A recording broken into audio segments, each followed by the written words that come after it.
The following story is an artistic work of fiction and falsehood.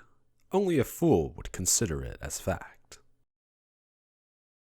Chapter 11 System Shock January 28th, 2007. Hey B, your friendly neighborhood male nurse is here once more, with how do I shot injections and lol I don't knows for all. Not a lot has happened since I last posted, but I've gotten requests to at least stay in touch, so here I am. I suppose the biggest thing that happened to her since my last update was a success in rehab. Namely, she managed to make it up the length of the parallel beams on the walking walkway, even if she still had to hang onto them as best she could while she did it. Her rehab nurse was right beside her the entire time, of course, and it took her quite a while to do it, but she did it herself without needing any help. And judging from the pride in her voice and face while she was telling me about it later that night, she feels, pretty damn good about it, and I'm proud of her too. I don't have a lot of experience in rehab work, something I may need to rectify for the future needs, but it doesn't take an expert to realize she's making incredible progress against incredible odds, which just makes me, well, happy. She's been continuing to origami and is rapidly filling a shoebox so far, having gone through 2 replacement packs of paper so far as well, and every shape in the book I got her. It's been a good week, all in all. Questions? Just a quick update. You decided you weren't going to rape her until you adopted her? Something like that? It's been a while, Anana Nurse. It's good to hear from you. Well, I did decide I wasn't going to rape her. I hadn't really established a post-adoption clause. As it is, I'm working on a few aspects of that, the adoption-y stuff, not the raping, at the moment, but not tremendous progress there just yet. Also, and I am obligated to ask you this, again, Anonymous requires pics of Amputee-chan, pics of something that will convince us that you're a male nurse. Well, I took a picture of my scrubs with a wrapped copy of EBA and its receipt that I got her for Christmas just before it. But with my posting having dried up, it's still waiting to be developed with the rest of my Christmas pics. Again, though, I won't be taking any pictures of her, or if I did, they won't be posted on B, in any case. I'm not enough of an attention whore to toss her to anonymous hordes the way some other people have in the past. Sorry. So, I'm curious. Assuming there's no outside interference, how long is Amputee-chan supposed to stay at the clinic where you work? I mean, with the old people, I can accept the length of until they die lols, but how does that work with someone who, conceivably, still has a long time to live? That's the thing. There isn't generally a very well-established set of procedures for people in situations like hers. While there are group homes and foster homes that accept disabled children, none of them have to accept them, and when they have problems as serious as she has, they rarely will. And when they do, it rarely goes well. Group homes are run by professionals, and generally know when they can't handle a patient, and thus don't try something they think will fail miserably for them. Foster homes, and I'm talking about good ones here, generally specialize in either mental or physical disabilities, rarely both, and even the most dedicated are rarely up to the level of problems she has. Sure, she might get accepted into a foster home in time, as her file gets shuffled through the system, and her social worker, who I think is a pretty good one, tries to advocate for her before she burns out. But, and maybe I'm just being pessimistic, the odds of it being a successful transition are sadly low. Not impossible, of course, but, well, not good either. Thus, miracles aside, the most likely outcome for someone in her situation will be staying in institutional care until the age of majority, another 11 years or so, in her case.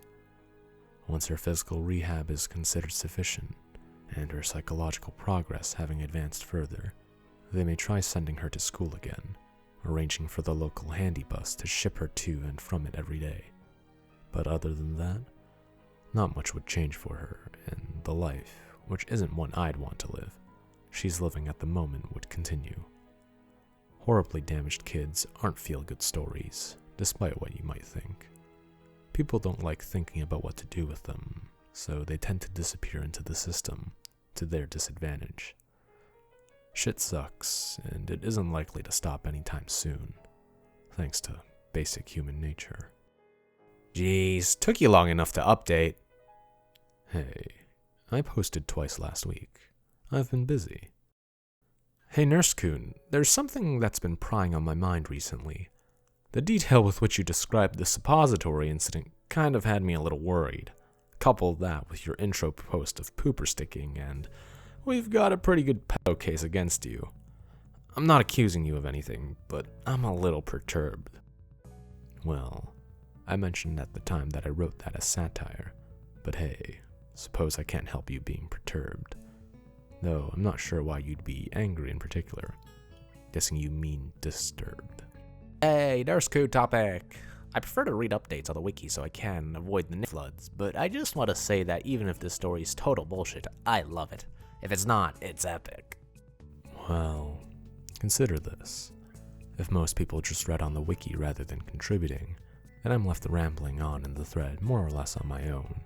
Otherwise, just surrounded by flooding fags and dickheads, which leaves me somewhat discouraged. Food for thought, Nurse-kun, I know you've been looking into information as far as adoption, legal guardianship is concerned, but aren't you getting a little ahead of yourself?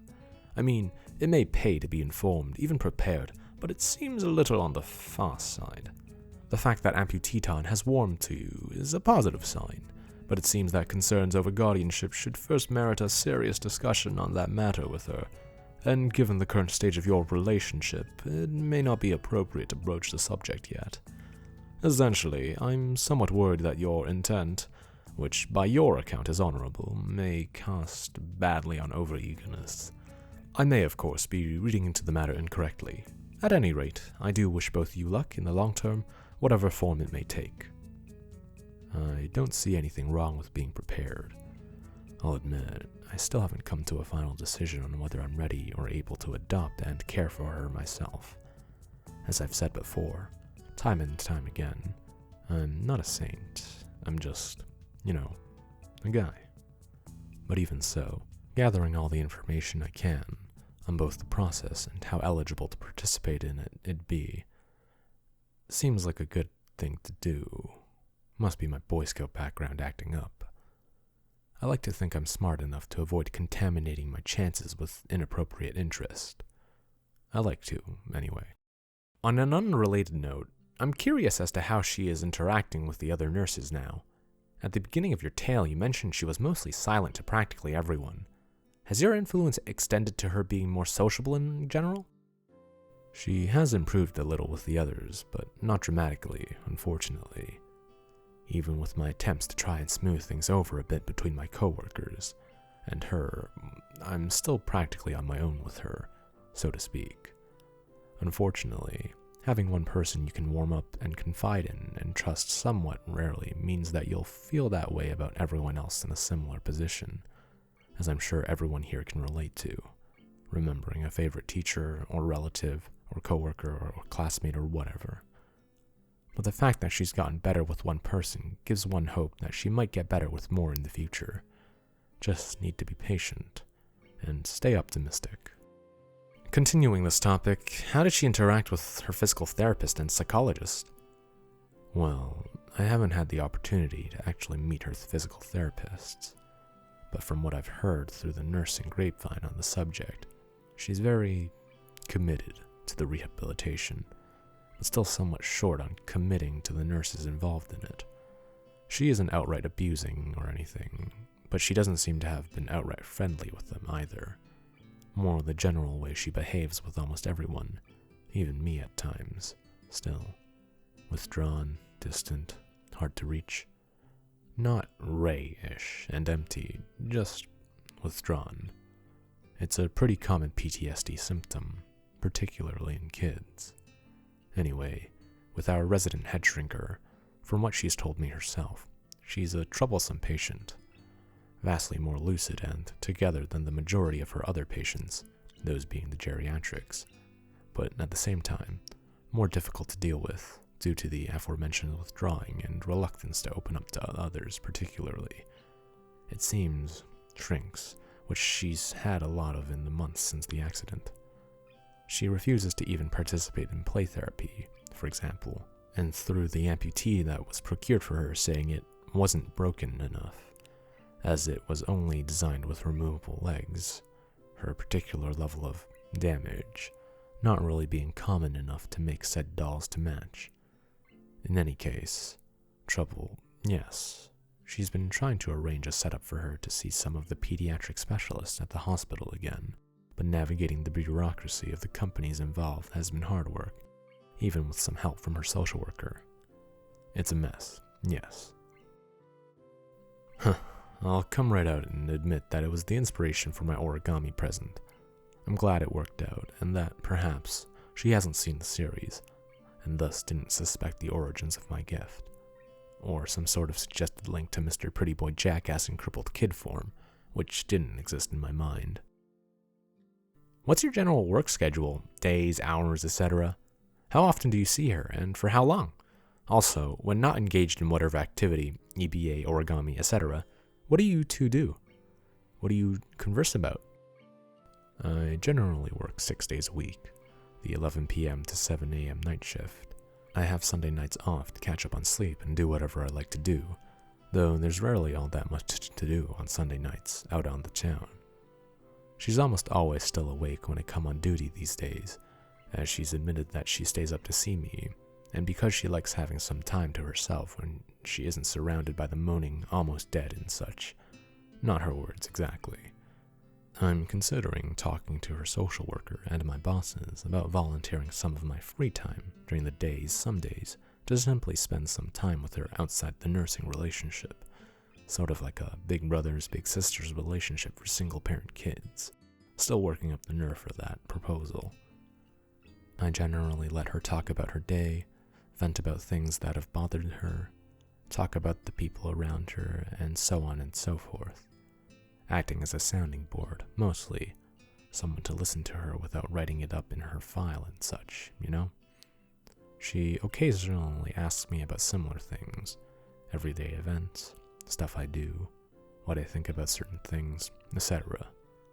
It's nice, really, though she is still just a kid, so they aren't the deepest conversations I could have, but they're good ones, and I really don't mind any of them in the least. I'm just happy she's opened up enough to make it a possibility in the first place. Seriously, Nurse-kun, how old are you? Mid-20s. I think that's close enough. Have you talked to your cousin at all about the adoption process?